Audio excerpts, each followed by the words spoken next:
एक गांव में एक किसान रहता था। उसका एक छोटा सा खेत था। खेत में होने वाली पैदावार से उसके परिवार की गुजार बसर होती थी।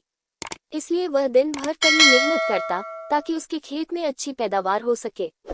बुआई का समय आ चुका था। किसान अपने खेत में बुआई के काम में लगा हुआ था। एक दिन खेत में गड्ढा खोदते समय उसे जमीन में गड़ा हुआ एक मटका मिला। वह मटका आकार में बहुत बड़ा था, इतना बड़ा कि उसमें पूरा का पूरा इंसान ही समा जाए। किसान मटके को देखकर सोचने लगा, अरे इतना बड़ा मटका, इसमें तो एक साथ कई 100 लोगों का खाना बन जाएगा। इसे घर ले चलता हूँ। जब किसी अवसर पर घर में मेहमान आएंगे तो यह मटका काम आएगा। उसने मटके को जमीन से निकाला और खेत के किनारे लगे एक पेड़ के नीचे रख दिया। उसके बाद वह फिर से काम में जुट गया।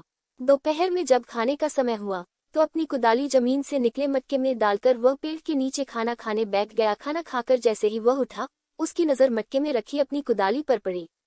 वह ये देखकर चकित रह गया कि मटके में एक नहीं बल्कि 100 कुदालियां रखी हुई थी। किसान ने सारी कुदालियां मटके से बाहर निकाल ली। फिर उसमें एक छोटा पत्थर डाल दिया।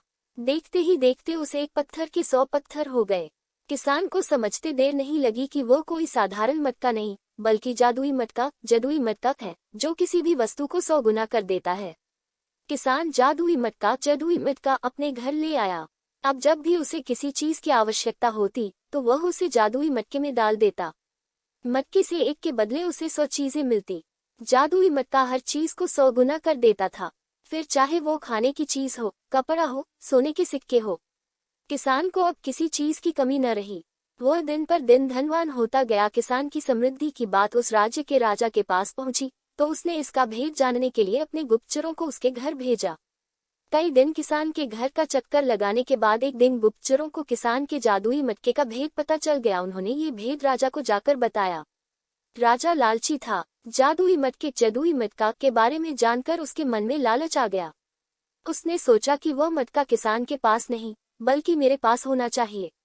उसने तुरंत सैनिकों को आदेश देकर जादुई मटका अपने पास मंगवा लिया।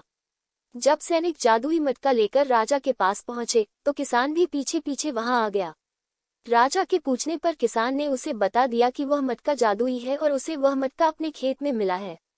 राजा बोला, राज्य की भूमि से मिली किसी भी वस्तु पर सर्वप्रथम राजा का अधिकार होता है, इसलिए इस जादुई मटके पर तुम्हारा नहीं बल्कि मेरा अधिकार है। किसान क्या कहता, वह चुपचाप सिर झुकाए खड़ा रहा। राजा जादुई मटका को पास से देखने के लिए अपने सिंहासन से उठा और मटके के पास जाकर उसे देखने लगा।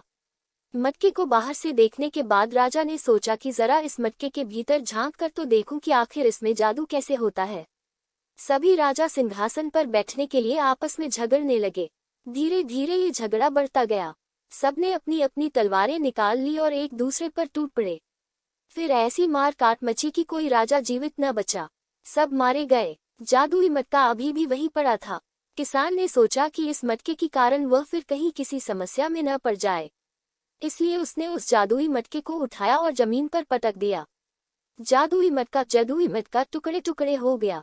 किसान अपने घर आ गया और उसके बाद से पहले जैसा जीवन जीने लगा। लेकिन उसे कभी किसी चीज का लालच नहीं था, इसलिए वह अपने जीवन में हमेशा संतुष्ट रहा।